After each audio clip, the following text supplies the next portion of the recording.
Dans la parole, il y a ce qu'on appelle des types de Christ. Je ne sais pas si vous avez déjà entendu parler de ça, des types de Christ. Donc des types de Christ, ça peut être des personnes de l'Ancien Testament dont l'attitude ou certains actes correspondent aux attitudes ou aux actes de Jésus-Christ lorsqu'il était sur la terre. C'est pour ça qu'on les appelle des types de Christ. Ça peut aussi être des objets, ça peut être aussi un événement de l'Ancien Testament qui représente une facette de la vie de Jésus. Par exemple, lorsque le voile a été déchiré dans le temple, eh bien, le livre d'Hébreux dit que cela correspond à la chair de Jésus-Christ qui a été déchirée. Donc le voile déchiré correspond à la chair du Seigneur qui a été déchirée à la croix. Un autre exemple, il y en a d'autres évidemment, on ne va pas tous les faire. Le déluge. Le déluge qui était tellement important que même d'autres civilisations en parlent. Le déluge, une des épîtres de Pierre, le compare au baptême d'eau. Donc on voit que finalement que tous ces événements ne sont pas par hasard, mais tout annonce Christ. Et aujourd'hui, on va s'intéresser à un type de Christ, on va dire le type de Christ par excellence, qui est Joseph. Je ne sais pas si vous connaissez bien l'histoire de Joseph. Joseph qui a été vendu par ses frères. Donc pourquoi est-ce qu'on dit que c'est un type de Christ? Pour plusieurs raisons. Première raison, Joseph était le fils bien-aimé de son père, Jacob. C'était le fils bien-aimé, le fils que Jacob aimait particulièrement. Et, on le sait très bien, Dieu a tant aimé le monde qu'il a donné son fils unique, son fils bien-aimé, le fils de son amour. Il nous a transportés dans le royaume du fils de son amour, de son fils bien-aimé, lorsque nous sommes venus à Christ. Et à un moment donné, le ciel s'est ouvert et le Père a dit « Celui-ci est mon fils bien-aimé en qui j'ai mis toute mon affection, toute ma joie. » Donc, le fait que Joseph était le fils bien-aimé, c'est pas, entre guillemets, une erreur parentale qui fait d'un de ses enfants un chouchou. Il y a une préfiguration de Christ derrière. C'est bien de voir au-delà de simplement les attitudes des uns et des autres. Tout annonce Christ. Deuxième chose, Joseph, c'est écrit qu'il faisait paître le troupeau avec ses frères. Joseph était un berger. À l'âge de 17 ans, il était berger. Et évidemment, quand je dis ça, on pense tout de suite à Jésus qui est le bon berger. Je suis le bon berger et je donne ma vie pour mes brebis. Le bon berger, il donne sa vie pour ses brebis. Ça, c'est une autre caractéristique de Joseph que l'on retrouve dans le Seigneur Jésus.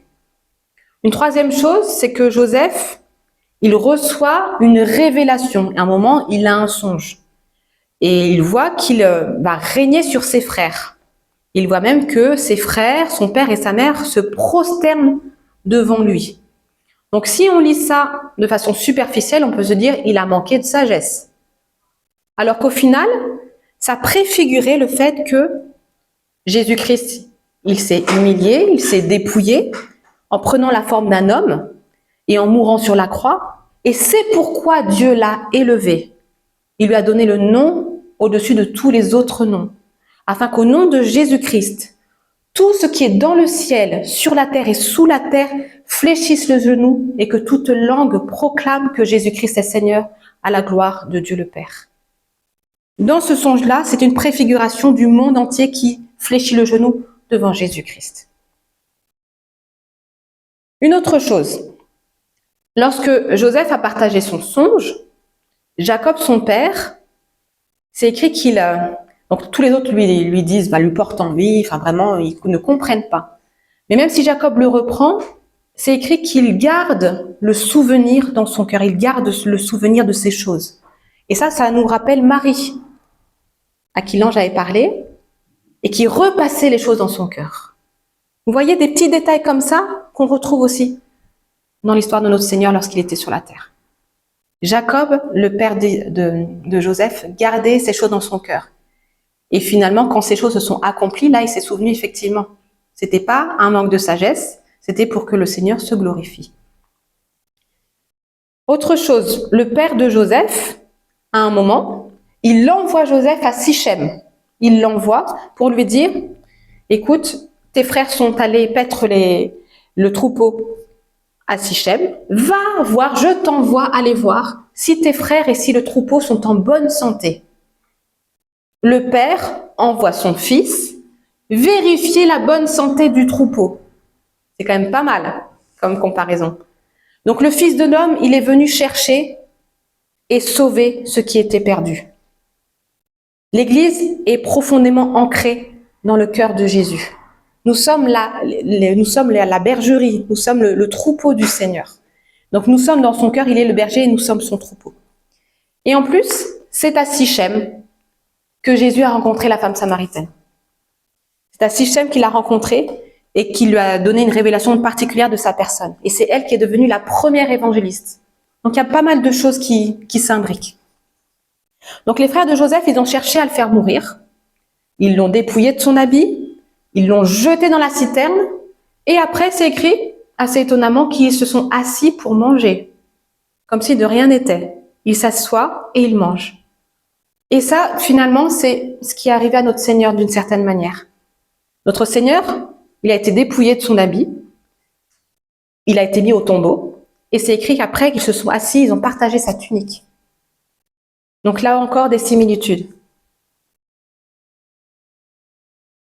Vous vous souvenez l'histoire de Joseph avec la femme de Potiphar?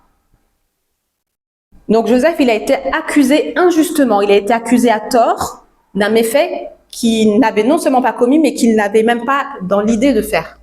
Parce que quand la femme de Potiphar allait vers lui, il lui disait, mais comment pourrais-je faire une chose pareille? Ce n'est pas ma nature, ce n'est pas mon identité.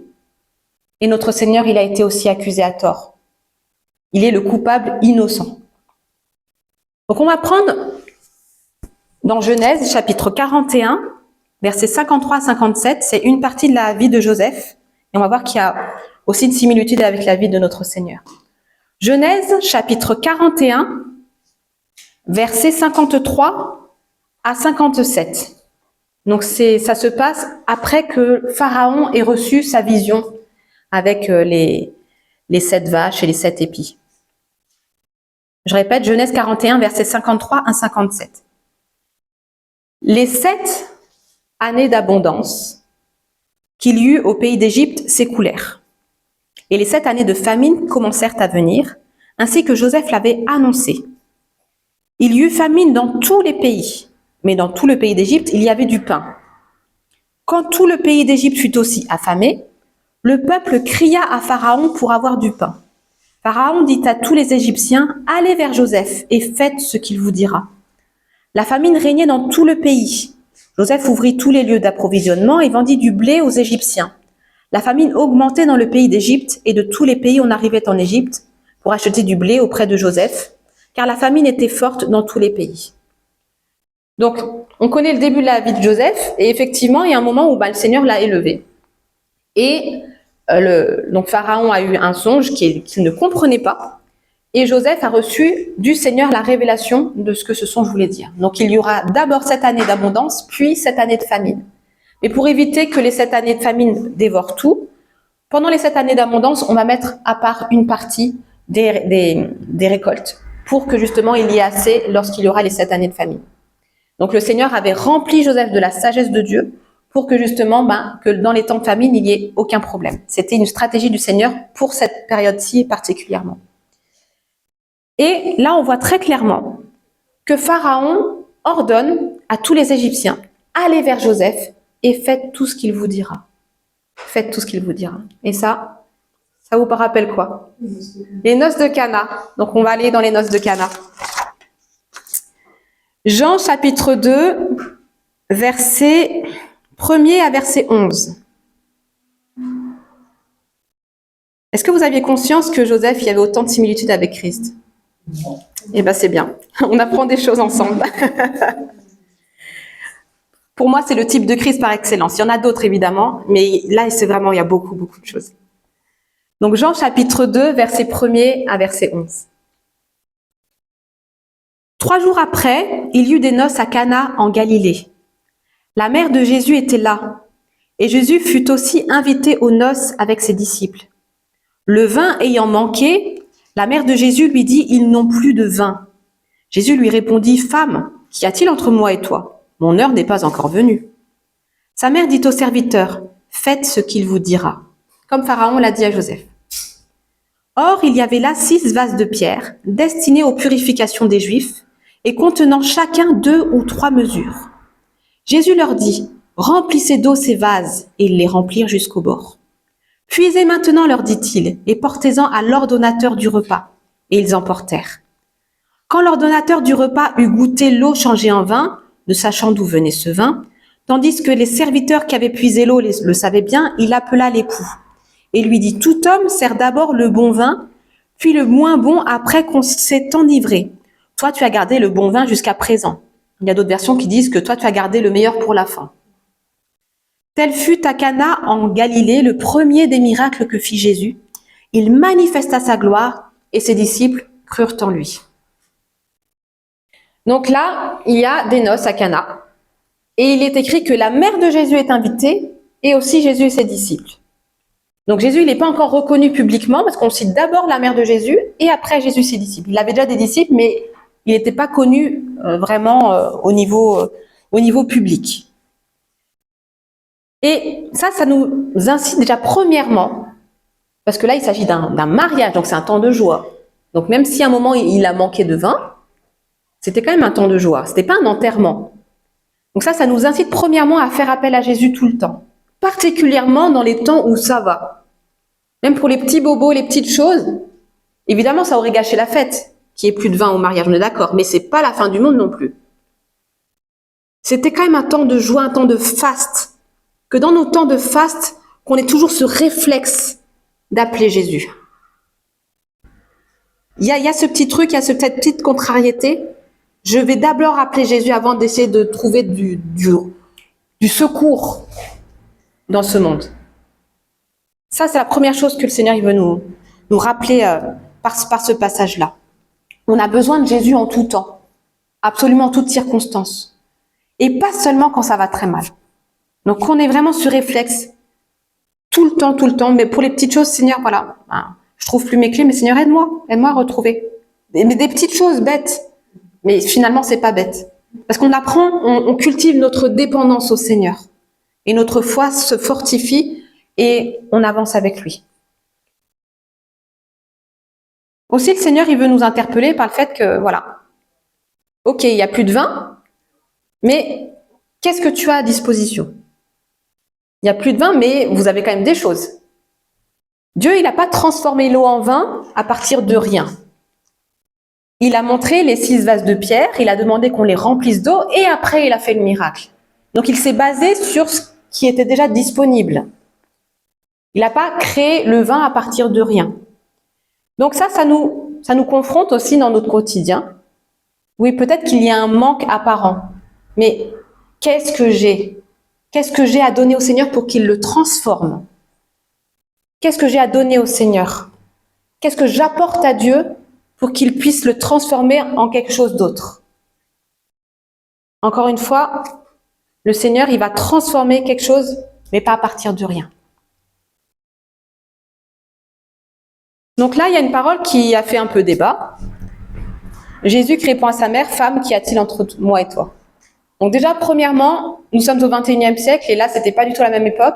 Donc, appeler sa mère femme, c'est absolument pas quelque chose d'injurieux. C'était un terme affectueux et respectueux.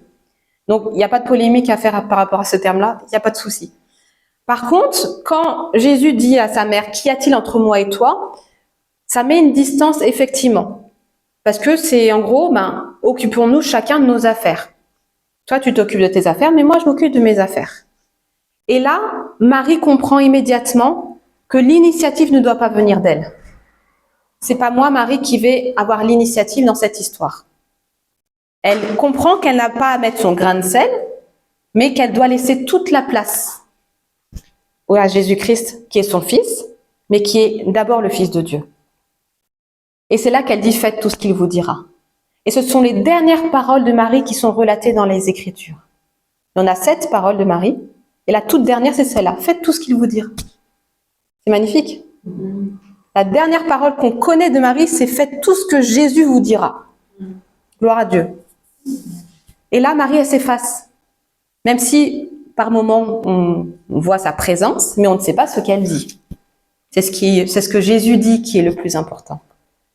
Marie s'efface et finalement, on n'a plus d'autres paroles d'elle dans les Écritures. Donc, est-ce que je fais tout ce que le Seigneur me dit? Est-ce que nous faisons tout ce que le Seigneur nous dit? Parce que ce soit Pharaon pour les Égyptiens qui dit « Allez vers Joseph et faites tout ce qu'il vous dira », ou que ce soit Marie qui dit aux serviteurs « Faites tout ce qu'il vous dira », c'est « Faites tout ce qu'il vous dira ». C'est pas « Faites en partie ce qu'il vous dira ». Donc la première question, c'est, je me la pose à moi-même, est-ce que je fais absolument tout ce que le Seigneur Jésus-Christ me dit? Est-ce que nous faisons absolument tout ce qu'il nous dit? C'est une question qu'on peut se poser. J'ai pas de réponse à donner là comme ça, mais que chacun s'examine soi-même, c'est important. Parce que même quand on a du mal à comprendre, faisons-lui confiance. Le Seigneur, il sait exactement pourquoi. Même si nous, on ne comprend pas le pourquoi du comment, il sait ce qui est mieux pour nous. Nous, on voit ce qui est bon, mais lui, il voit ce qui est mieux. Et ça change tout. Et en plus, nous avons le Saint-Esprit en nous qui nous rappelle constamment les paroles du Seigneur. C'est ce que le Seigneur, il a dit. Je vous enverrai le Saint-Esprit, il vous rappellera ce que je vous ai enseigné. Donc le Saint-Esprit en nous, il nous rappelle les paroles du Seigneur. Donc écoutons le Saint-Esprit que le Seigneur a placé en nous. Donc les serviteurs, je trouve ça assez extraordinaire, ils obéissent parfaitement à l'ordre qui a été donné, mais sans vraiment comprendre. Ils voient bien qu'il manque du vin, il n'y a plus de vin, et on leur demande de remplir des vases de pierre, des vases qui servaient aux ablutions. Et oui, c'était des vases qui servaient pour la purification rituelle, pour laver les mains, laver les pieds. Quel est le rapport avec le vin? Il n'y en a pas. Mais pourtant, quand on leur dit remplissez, quand Jésus leur dit remplissez d'eau, ils remplissent jusqu'au bord. C'est bien écrit dans le texte. Ils n'ont pas rempli à 3/4, ils ont rempli jusqu'au bord. Leur obéissance était parfaite. Quand c'est écrit venez puiser et puis apporter de l'eau à l'ordonnateur du repas, ils font exactement ce que le Seigneur dit. Et je pense vraiment que leur obéissance a contribué au fait que le miracle a vu le jour. Bien sûr, notre Seigneur n'a pas besoin de nous, on est bien d'accord, mais il a besoin de notre coopération. Et là, clairement, faites tout ce qu'il vous dira, bien, parce qu'ils ont fait tout ce que le Seigneur a dit, eh bien, le miracle, il a pu être manifeste au milieu des convives. Donc, soyons obéissants à notre Seigneur. Vraiment, faisons-lui confiance en toutes choses, il sait exactement le pourquoi du comment. Et on pourrait faire un parallèle avec la première plaie d'Égypte. Là, c'est le premier miracle du Seigneur, il a changé de l'eau en vin, mais la première plaie d'Égypte, qui justement servait à confronter Pharaon, parce que Pharaon, il s'opposait au plan de Dieu, il s'opposait au fait que le peuple de Dieu devait être libéré pour aller adorer dans le désert. Donc il y a eu toute une suite de fléaux, et le premier fléau, c'était de l'eau qui était changée en sang. On va le prendre. Exode, chapitre 7, versets 14 à 19. Exode, chapitre 7, versets 14 à 19.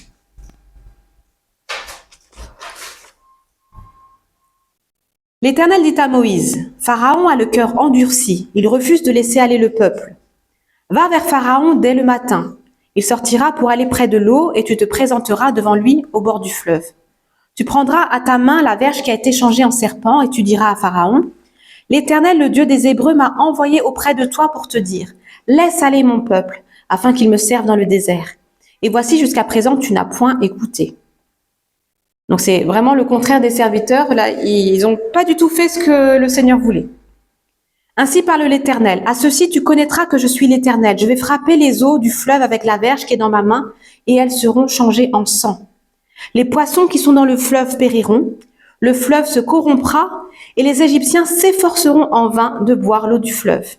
L'Éternel dit à Moïse, dis à Aaron, prends ta verge et étends ta main sur les eaux des Égyptiens, sur leurs rivières, sur leurs ruisseaux, sur leurs étangs et sur tous leurs amas d'eau.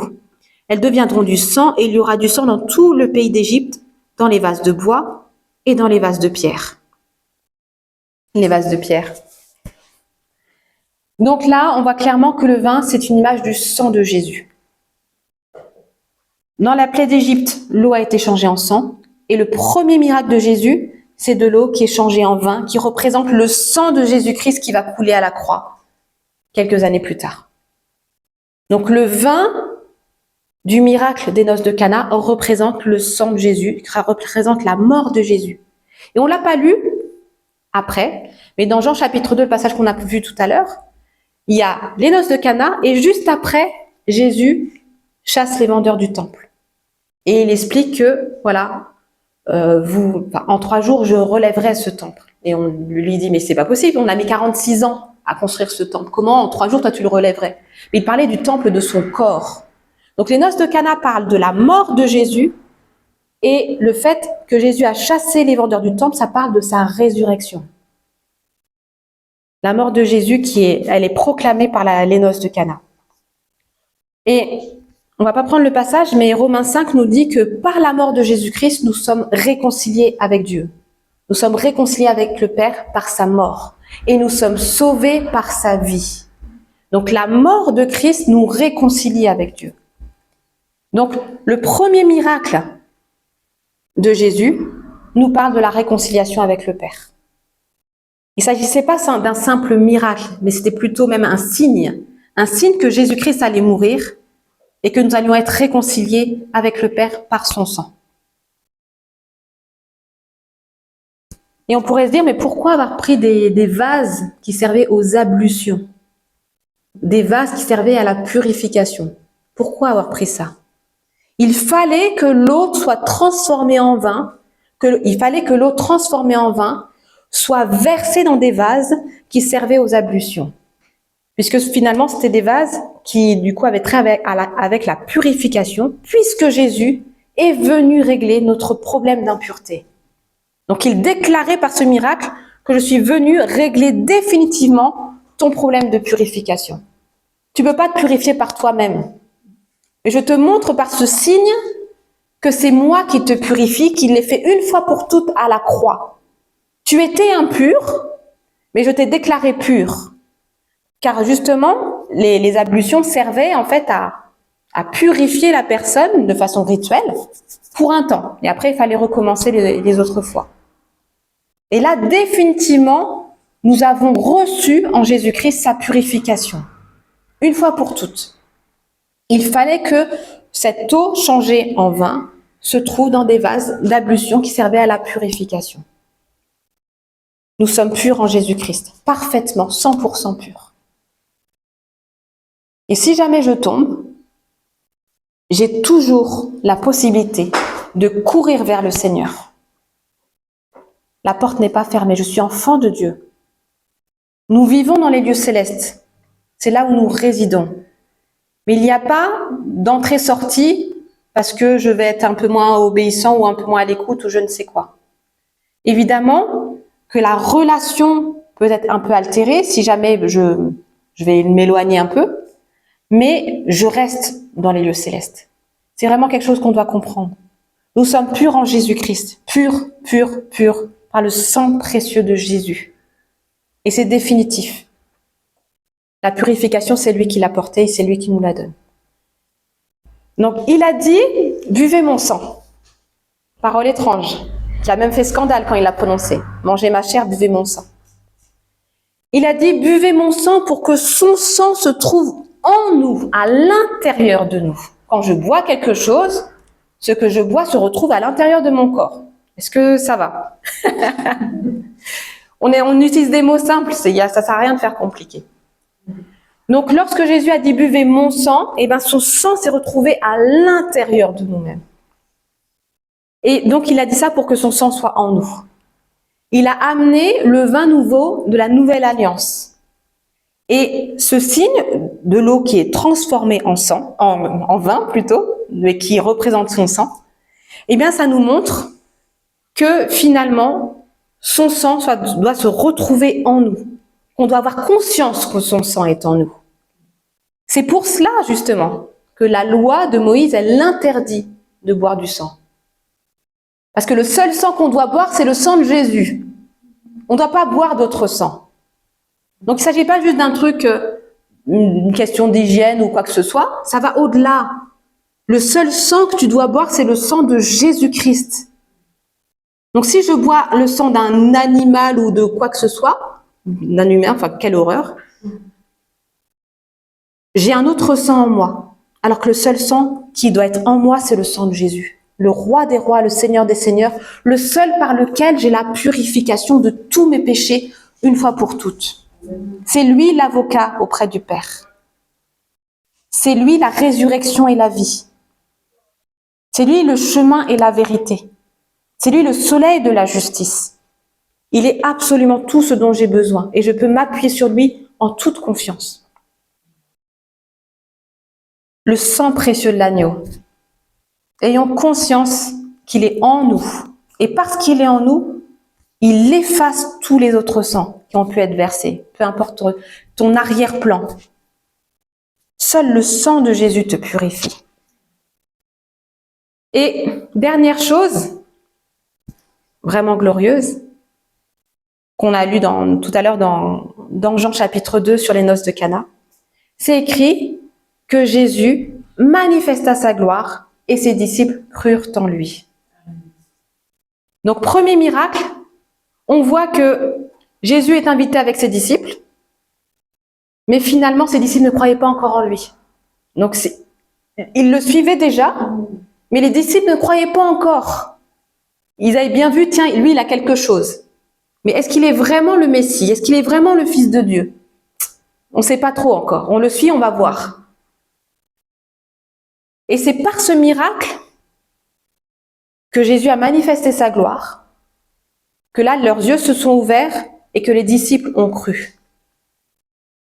Le fait d'avoir compris, je ne sais pas s'ils ont compris vraiment, mais en tout cas, ce signe de l'eau transformée en vin qui représente le sang de Jésus a libéré leur foi.